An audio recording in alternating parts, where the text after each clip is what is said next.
மார்கசீர்ஷ மாஹாத்மியம் மார்கழி மாத மகத்துவம் முதல் அத்தியாயம். மார்கழி மாதம் புனித நீராடிய பலன். மார்கழி மாத புனித நீராடலின் பலன் கோபியர்களால் பெறப்பட்டது. முதல் அத்தியாயத்தின் தலைப்பு. ஸ்ரீ கணேசருக்கு வணக்கம். மார்கழி மாதத்தின் மகத்துவம் இதிலிருந்து தொடங்குகிறது.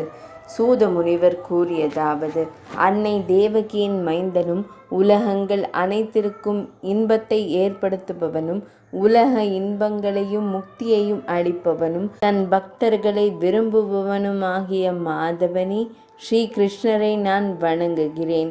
ஸ்வேத தீபத்தில் வசதியாக அமர்ந்திருந்த தேவர்களின் கர்த்தாவான ஸ்ரீ ராமபிரானின் மனைவியான, அதாவது ஸ்ரீ விஷ்ணுமூர்த்தியின் மனைவியை வணங்கிய பிறகு 4 முகம் கொண்ட கடவுளான பிரம்மதேவர் அவரிடம் இவ்வாறு கேட்டார்.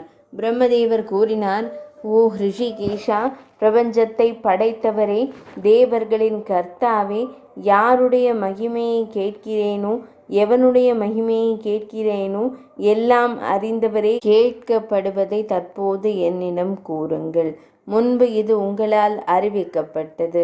மாதங்களில் நான் மார்கழியாக இருக்கிறேன்.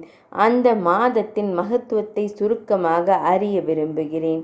அந்த மாதத்தின் இறைவன், அதாவது தெய்வம் யார்? பரிசாக என்ன கொடுக்க வேண்டும்? புனித நீராடுவது எப்படி? அதன் நடைமுறை என்ன? அந்த நேரத்தில் ஆண்கள் என்ன செய்ய வேண்டும்? ஸ்ரீராமர் என்ன சாப்பிட வேண்டும்? என்ன பேச வேண்டும்? வழிபாடு, தியானம், மந்திரங்கள் போன்றவற்றால் செய்ய வேண்டிய சடங்குகள் என்ன? அச்சுதா, எல்லாவற்றையும் என்னிடம் உரைப்பீராக.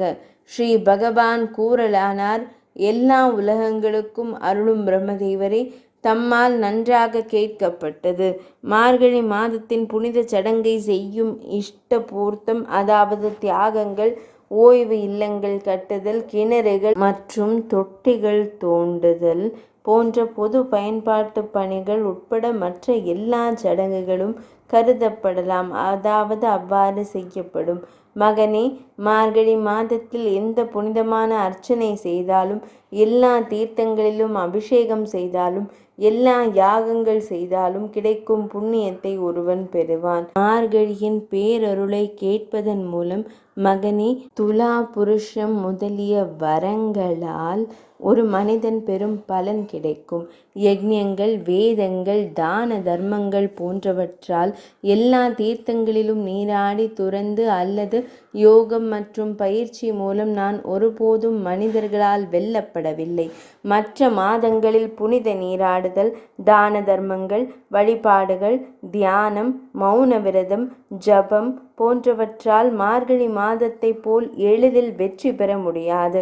இதன் மூலம் ஒரு இரகசியம் வெளிப்பட்டது. என்னை அடைய இதுவே வழி என்று எண்ணி தேவர்கள் மற்ற தர்மங்கள் முதலியவற்றை உருவாக்கி, அதனால் மார்கசீர்ஷ மாதமான மார்கழி மாதத்தின் பலன் சொர்க்கவாசிகளான தேவர்களால் நன்கு பாதுகாக்கப்பட்ட இரகசியமாக ஆக்கப்பட்டது. மார்கழி மாதம் என்னை அடைய உகந்த மாதம். எனக்கு அர்ப்பணிக்கப்பட்ட புண்ணிய செயல்களில் ஈடுபடுபவர்களால் புனித சடங்குகள் அவசியம் செய்யப்பட வேண்டும்.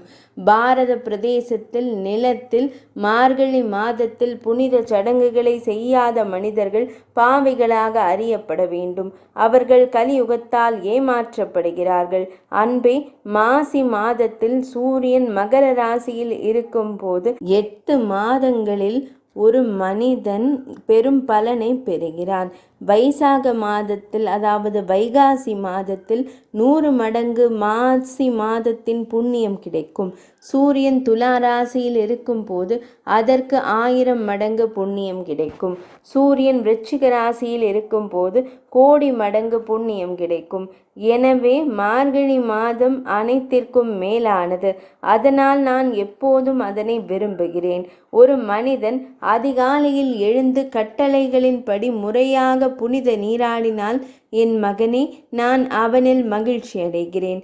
என் சுயத்தையே நான் அவனுக்கு கொடுக்கிறேன். இது சம்பந்தமான அவர்கள் பின்வரும் கதையை மேற்கோள் காட்டுகிறார்கள். அதை கேட்பாய் மகனே. நந்தகோபர் மாடு மேய்ப்பவர், பூமியில் மிகவும் பிரபலமான ஒரு உன்னத ஆத்மா. கோகுலம் என்ற அவரது ஊரில் ஆயிரக்கணக்கான பசு மேய்க்கும் பெண்கள் இருந்தனர். பாவம் செய்யாதவரே, அவர்களின் மனம் முன்பு என் வடிவில் இணைந்தது.